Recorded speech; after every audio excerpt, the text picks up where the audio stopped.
Olá, queridos amigos e irmãos. Eu venho aqui trazer para vocês mais um relato do momento que eu comecei a entender o que havia acontecido na minha vida e comecei a me levantar do luto. Quero deixar claro que essa é uma experiência pessoal minha. O luto, a perda de alguém é algo muito pessoal e íntimo. Cada pessoa tem um tempo, um processo, não há uma fórmula certa para a gente se reerguer do luto. Ele é um processo longo e a gente passa por várias etapas do luto, né? E eu vou relatar aqui como foi que tudo aconteceu comigo, em que momento eu comecei a entender o que havia acontecido na minha vida. Por quê? Porque até então eu só enxergava dor, sofrimento e a perda, né? Só isso que vinha ao meu coração, a minha alma. Mas uma coisa muito importante que eu quero dizer a vocês, que no momento que nós estamos passando pelo luto, e o que me ajudou foi os amigos, a família, o apoio que eu tive das minhas filhas, nós juntas, unidas. Isso foi nos ajudando a nos levantar e conseguir lentamente colocar um novo sentido na nossa vida. Mas sozinhos a gente não consegue. Então, Deus em primeiro lugar e as pessoas que são uma rede de apoio nesse momento de sofrimento da nossa vida. Essa rede de apoio que eu ainda continuo tendo, de muitos amigos, muitos irmãos, né? Muitas pessoas próximas. E aí eu quero dizer para você, naquele momento de sofrimento que eu relato nos outros vídeos, no que eu estava vivendo, eu não conseguia perceber que a minha vida ainda tinha um sentido para continuar, devido à unidade que eu e meu marido vivíamos dentro do matrimônio. E eu chorei muito, tive muitos momentos de dor, de sofrimento. Algumas pessoas dizem, Ana, você é forte. Não, é porque às vezes a pessoa ela não viu o quanto eu já chorei, o quanto eu já sofri, né? Dentro da minha casa, até porque nós estávamos em isolamento. E eu chorei muitas vezes, porque é importante você chorar, é importante você colocar a sua dor para fora, é importante você falar do seu sofrimento. Tudo isso vai ajudando a nos curar, e isso foi me ajudando a me curar nesse momento de perca mesmo, de sofrimento, de dor, de luto. E um certo dia, né, depois de toda aquela experiência que eu vivi, eu comecei a pesar o que valia a pena na minha vida. Então, assim, diante do sofrimento, eu vi que apesar da dor, né, de haver perdido o rei, eu tinha muitas coisas boas na minha vida. E Deus tinha me proporcionado muitas coisas boas. Ele me proporcionou um marido maravilhoso, uma pessoa companheira, alguém que acreditou em mim sempre, alguém que esteve ao meu lado, alguém que foi um pai maravilhoso, um esposo, um filho, um amigo verdadeiro, uma pessoa muito íntegra. E eu fui agradecendo a Deus. Falei, Senhor, obrigada, né? Obrigada pelas maravilhas, obrigada pelo marido que o Senhor me deu até esse momento na minha vida, pela família maravilhosa que eu tenho, pelos amigos. E eu fui começando a agradecer pelas coisas boas que Deus havia proporcionado na minha vida. E nesse agradecimento eu comecei a ver que apesar de eu não ter mais o rei aqui na terra comigo, eu tinha pessoas maravilhosas ao meu lado, porque muitas vezes na dor nós não conseguimos perceber ainda as pessoas que ficaram ao nosso lado e as pessoas que precisam da gente, né? E diante disso, dessas orações e da gratidão que eu tinha naquele momento de saber que Deus tinha me proporcionado uma vida muito abençoada, eu falei, eu não tenho direito de julgar a Deus, eu não tenho direito de ter raiva de Deus, porque Deus sempre foi bom comigo, Ele sempre foi bom com a minha casa. Eu tive sim muitas lutas, mas eu nunca fui desamparada por Deus, pelo amor dEle, pelo cuidado dEle comigo, com as minhas filhas, com a minha família. Então eu pensei nesse momento que eu tinha mais coisas positivas e boas na minha vida do que aquele momento doloroso e sofrido que eu havia vivido, né? E também algo muito interessante que uma amiga me disse, ela falou, Ana, a gente não vai ficar aqui para sempre. Ou velho ou novo, nós vamos partir. E um dia todos nós vamos se encontrar na glória eterna. E eu pensei, é verdade, né? E nisso eu fui sendo alimentada de palavras, de orações, de carinho, de apoio, de tantas pessoas, de tantos amigos. Eu fui vivendo uma vida de oração, de intimidade com Deus. E tudo isso foi me proporcionando um levantar-se. E quando eu estava no chão, Deus olhou para mim e disse: Eu vou te levantar 5 vezes mais. Eu não acreditava em mim. Eu achava que era impossível me levantar desse sofrimento, desta dor. Mas eu ainda sorri para Deus e falei: Senhor, eu não me levanto agora nesse momento, é muito sofrimento na minha vida. E Deus disse: Não, eu vou te levantar 5 vezes mais. E eu disse para ele: Olha, eu não acredito em mim, mas se o Senhor acredita em mim, eu creio, porque o Senhor tudo pode na minha vida, na minha história. E eu senti o Senhor me levantando na minha saúde, eu senti Deus me levantando nas minhas emoções e fui me entregando à oração, fui buscando a missa, a oração, a confissão. Eu fui me alimentando da palavra de Deus e tudo isso foi me proporcionando uma coragem, uma força espiritual muito grande que foi me levantando deste sofrimento. E eu percebi assim, que o meu marido, ele foi uma pessoa tão maravilhosa na minha vida que eu não tinha o direito de cobrar ele. Porque muitas vezes quando a gente perde alguém, ainda mais quando é um cônjuge que você precisa, né, para criar os seus filhos, você pensa, por que ficou tudo isso nas minhas mãos? Porque essa missão toda é minha, né? Tudo isso para seguir sem ele, sem a presença dele.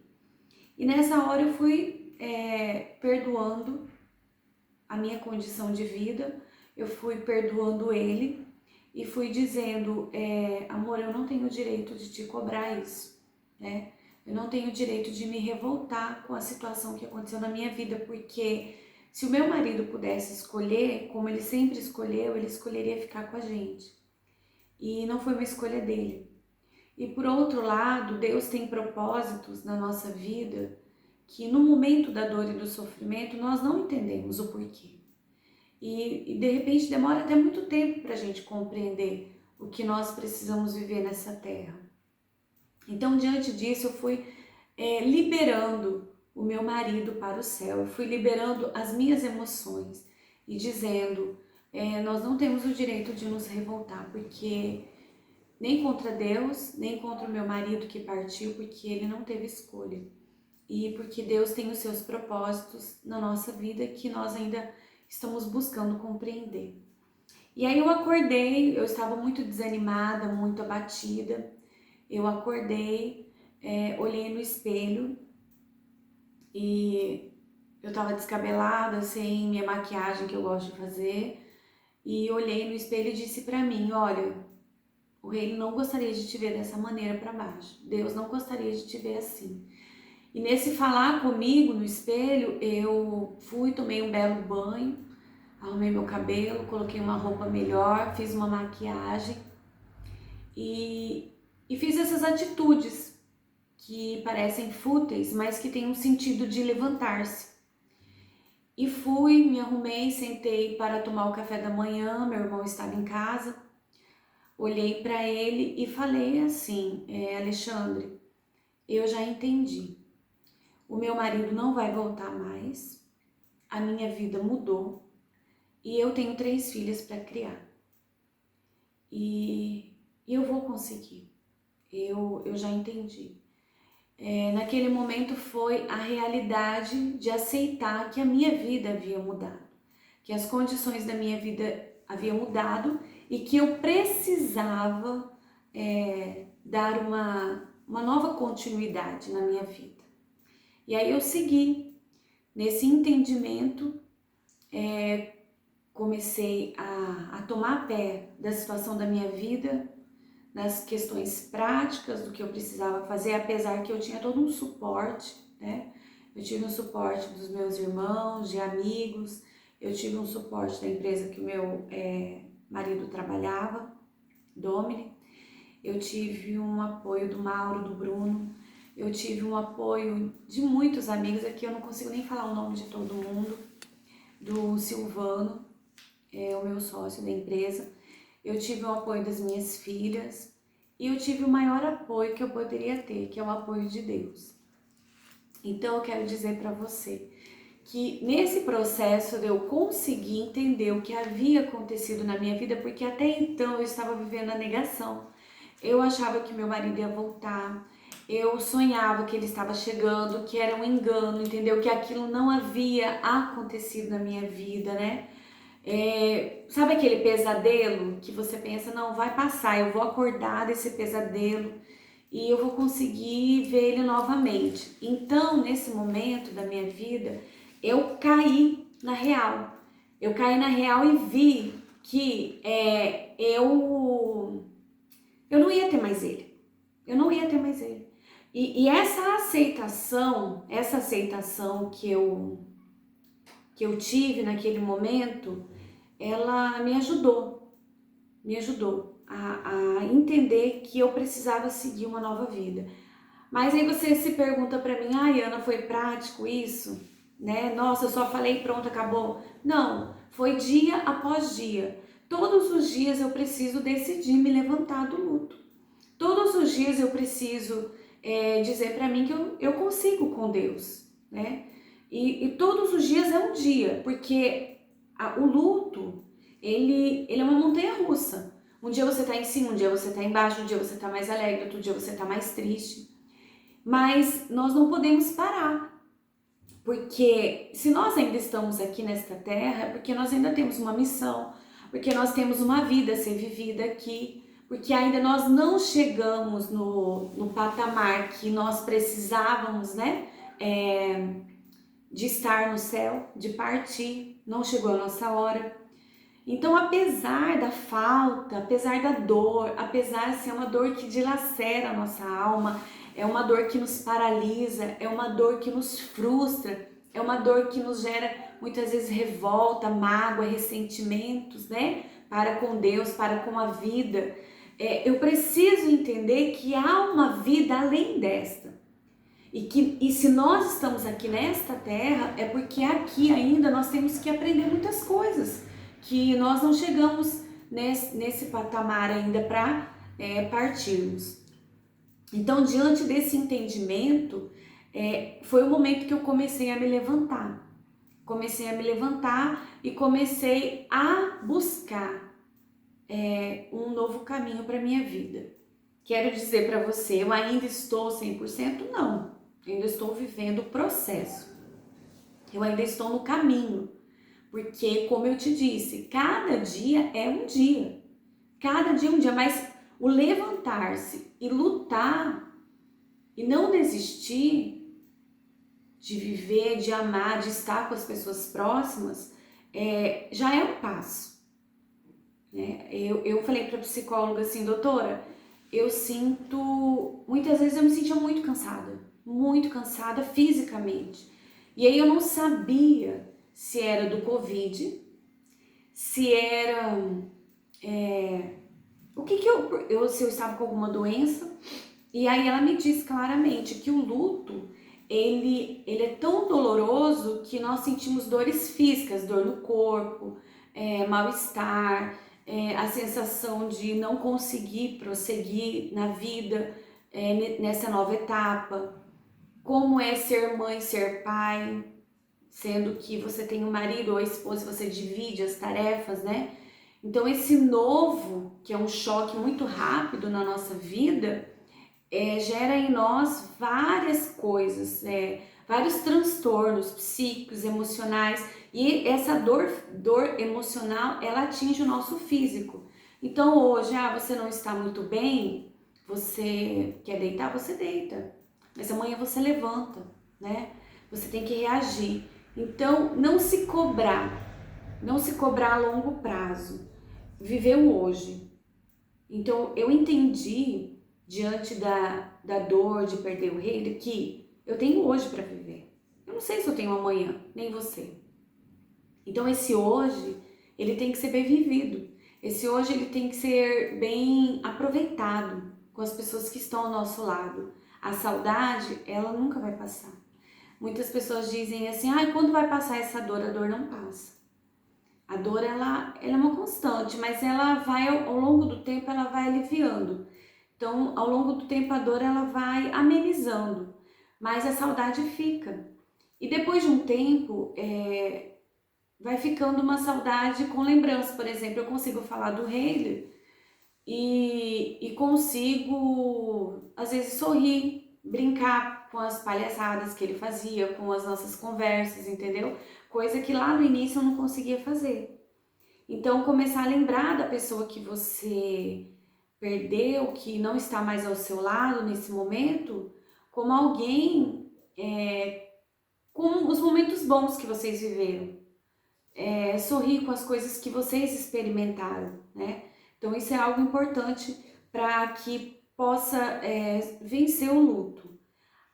Nós estamos vivendo um momento que nós estamos perdendo muitas pessoas, então é um processo realmente normal do choque, porque mal nós nos recuperamos da dor de perder alguém próximo, né? Aí vem outra pessoa, um conhecido, um amigo. Isso causa em nós aflições e dores profundas. Mas eu quero dizer a você, nós vamos conseguir com Deus. Sem Ele a gente não é capaz. Sem Deus eu não estaria aqui, sem a presença dele na minha vida, na minha família, né? E a palavra de Deus eu quero ler para você que em Isaías 14, 16, vai dizer assim: Sião dizia, o Senhor abandonou-me, o Senhor esqueceu-me. Pode uma mulher esquecer-se daquele que amamenta? Não ter ternura pelo fruto de suas entranhas? E mesmo que ela esquecesse, eu não te esqueceria nunca. Eis que estás gravado na palma de minhas mãos, tenho sempre sobre os olhos tuas muralhas. Palavras do Senhor, graças a Deus. Meu irmão, minha irmã, diante desta palavra, o Senhor é bem claro conosco. O Senhor não nos abandonou. O Senhor não nos esqueceu. Porque o sentimento que gera em nosso coração, principalmente quando você está orando por alguém, quando você está pedindo por aquela pessoa que partiu para que Deus não leve, e Deus leva essa pessoa, a sensação que nós temos é de frustração espiritual. Eu não orei o suficiente, eu não pedi o suficiente, Deus não ouviu as minhas orações, mas o Senhor diz na sua palavra, se eu dizia, o Senhor abandonou-me, o Senhor esqueceu-me. Aí o Senhor diz, pode uma mulher esquecer daquele que amamenta? Uma mãe esquece do seu filho? Mas mesmo que essa mãe esqueça do seu filho, ele diz, não ter ternura pelo fruto de suas entranhas. E mesmo que ela esquecesse, eu não te esqueceria nunca. Deus nunca vai esquecer de nós. Deus nunca vai esquecer das nossas orações. Deus nunca vai deixar de nos atender. Mas às vezes como Deus nos atende é de uma maneira diferente. Não é da maneira como nós imaginamos. E aí a palavra diz no versículo 16, eis que estás gravado na palma de minhas mãos. Tenho sempre sobre os olhos as tuas muralhas. Então nós estamos escritos na palma da mão do Senhor. E aonde nós vamos estar um dia todos nós, porque assim é a vontade do coração de Deus, é um lugar maravilhoso. E nós não vamos mais lembrar das dores, das aflições, como uma mulher não se lembra mais da dor do seu parto depois que nasce o seu bebê. Assim nós também viveremos na eternidade. Quando nós nos encontrarmos, quando Jesus voltar, quando tudo se concretizar, nós vamos viver um tempo de alegria. E essa dor, essa angústia de estar longe de quem nós amamos, não vai mais existir. Porque viveremos eternamente na alegria do Senhor. Ele é a nossa força, Ele é a nossa alegria. Então aqui eu partilhei com você um pouquinho do processo inicial do que eu comecei a vivenciar, porque o dia a dia é longo. E depois aquilo que Deus for colocando no meu coração, eu vou trazendo para vocês, partilhando. Eu quero pedir neste vídeo que Deus abençoe imensamente a sua vida e creia, você é capaz. Deus está com você, você está escrito nas mãos do Senhor. Ele não te abandonou, Ele não esqueceu de você, Ele não esqueceu da sua casa. E você vai vencer com Jesus, com Deus, com Maria. Você vai passar por este luto em nome de Jesus. Amém? Um grande abraço, fique com Deus. Deus abençoe.